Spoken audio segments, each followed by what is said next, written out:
Hey guys, Silversaurus here and welcome to another video. So today I'm going to give some of my thoughts on what are the best ways to stack gold and silver. Okay, so what I would do first if you are a beginner is decide, roughly what kind of budget you've got and if that's like a one-off amount or is that going to be like a regular amount? Are you going to save a portion of your wages or salary and invest, each month? Or have you just got like a lump of savings and you want to convert that or some of that into metals? So when it comes to metals, you obviously got a lot of different choices, different sizes and coins, bars, etc.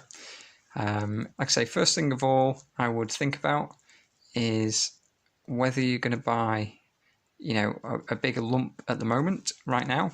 Like say you decide tomorrow you wake up and you want to spend all the spare money you have set aside for metals. You want to spend it all on one day. Or do you want to spread the cost and also spread out the risk of the price changing by buying, month by month. So maybe you know something that I don't and you think tomorrow you need to spend all your money onto the metals because the prices are going to go to the moon. And if that's your belief, and you've got some solid research and evidence for that, then great. But yeah, I would personally not buy everything all at once. I would spread the cost over a period of months, and then that way, let's say for example, you pick a random day in 2020 to buy all your metal. Maybe you choose your birthday. And that day happens to be the highest price for gold and silver of the whole year. That could happen. And then, therefore, after that, perhaps it dips and you've basically just paid the highest price and that's that. So you'll still have your metals, but, you spent the most money you possibly could in that year. You could also pick the price, pick the day that has the lowest price, perhaps by complete chance. You end up buying all the metals on the lowest cost day of the year and the prices never come back to that point ever again. Who knows? So rather than relying on chance, one of the popular ways that investors would buy into assets is to average in. So that would basically mean, for example, you could buy a certain coin on the first of every month. So 12 purchases of the year, and maybe you buy yourself, what is that, a quarter Britannia. Maybe you buy yourself one of these every month for a year, and at the end of the year you own 3 ounces, and maybe, the first one you bought at 400, maybe the second one you bought at 350, maybe the third one you bought at 300, and so on.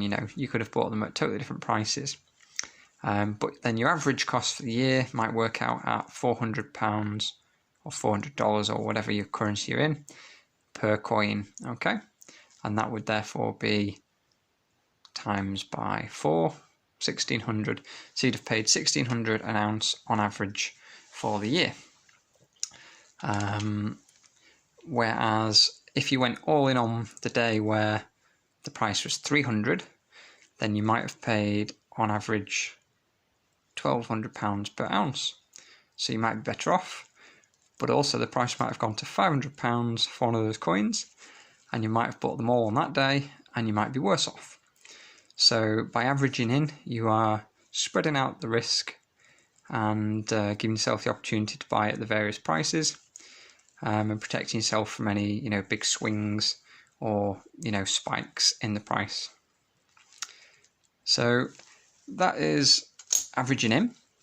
Next I would decide whether you want all gold or all silver, or whether you want about half and half, whether that's half and half in weight or whether that's half and half in your fiat value that you're buying at the time.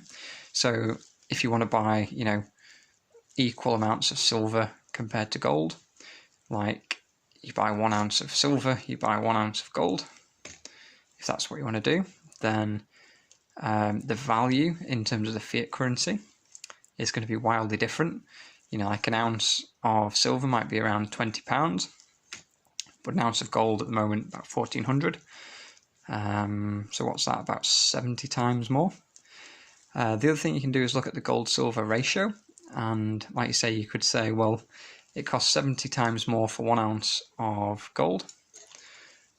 So what I'm going to do, instead of buying, you know, equal amounts in terms of ounces, I'm going to buy 70 ounces of silver for 1 ounce of gold, and you might do it that way. Or you might just simply say, I've got, you know, £1,000 a month or £100 a month to spare, and I'm going to put 1 month into silver, 1 month into gold, and alternate it that way. You know, there's loads of different ways. Just have a think, decide what suits you. I don't tend to actually have a fixed plan as such. For me, I just tend to buy when I see a good deal, and roughly I've got, let me just do a quick bit of maths. I've got roughly 40 times more silver in terms of ounces than I have of gold. So, like I said, I've not thought about a particular ratio. I am due to buy a bit more silver, so I actually won't be far off the you know, gold-silver ratio, I suppose, which has come as a bit of a coincidence. So yeah, that's purely by chance, actually, in my case. But yeah, I feel like I do a couple of you know, a couple of gold orders, a couple of silver orders. In terms of monetary amount, I am heavier into gold than I am into silver.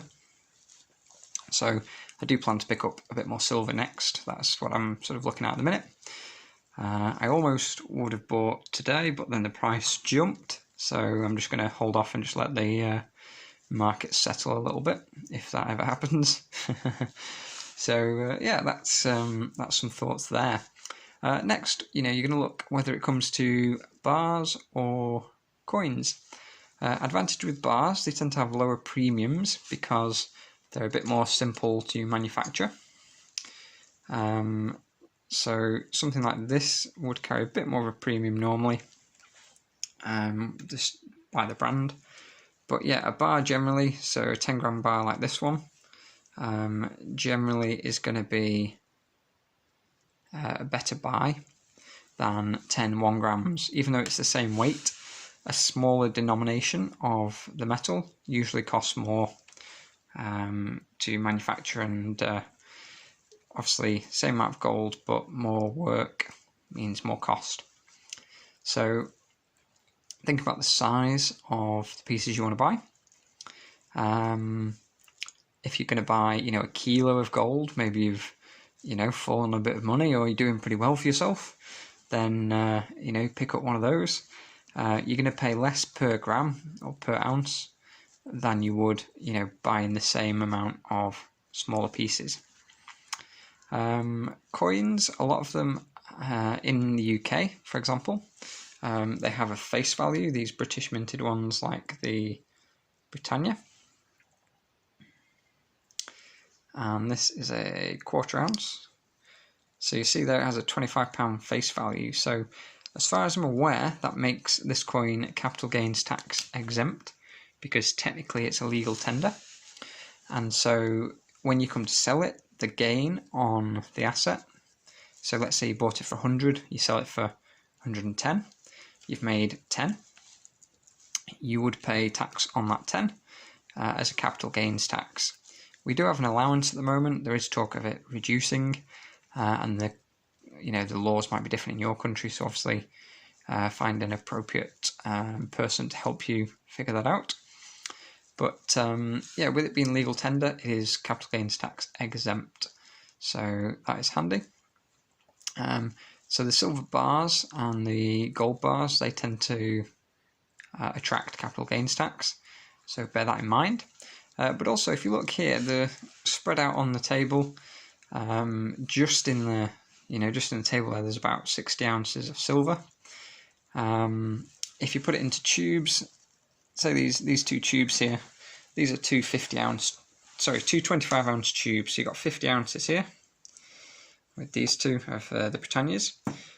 So that's quite space efficient for silver coins, but compared to a bar is much more dense and takes up less space. So if you're trying to fit them, for example, into a safe, it's going to take up a hell of a lot more space having silver coins, especially if they're in individual capsules like this. You know, it's going to take up a hell of a lot of space compared to silver bars. And in terms of value, like if you wanted to store, say, £10,000 or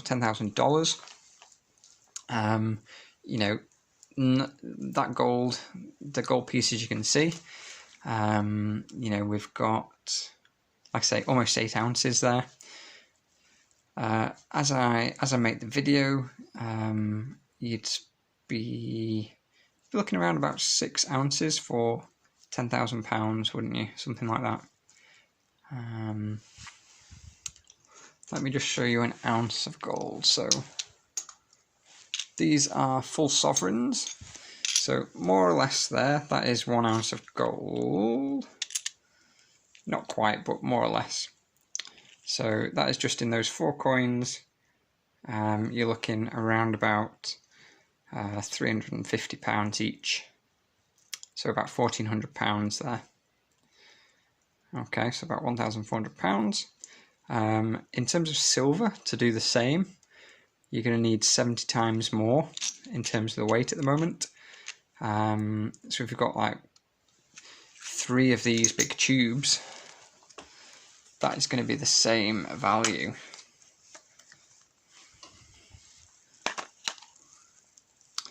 So yeah, you can see there, these 3 tubes or those 4 little coins. So you need to consider the space. You know, if you're going to be investing a large sum of money, then you might need to consider, you know, what you can realistically store. You know, 200 ounces starts to look a bit bulky and a bit heavy. You can see here this box. It's like a small shoebox, but not very wide. So it's not as wide as a shoebox. You'd probably fit 1 shoe in there. It's like half a shoebox. And that will store 250 ounces, or about 8.6 kilos. Is that 8.6 kilos? Anyway, 250 ounces, whatever that is in kilos. It says 8.6 there, it sounds a lot to me, but 250 ounces in there, which is about as much silver as I've got handy here. It's going to, you know, start to add up, whereas if you had the same amount in gold, like I say, you're talking an amount that could fit in your hand quite comfortably. You know, you could walk around with it in your pocket. So definitely consider that. You know, you're probably not going to just leave it lying on the side in your own home. Like I say, when you see this video, this will all be safely stowed away and out of harm's way.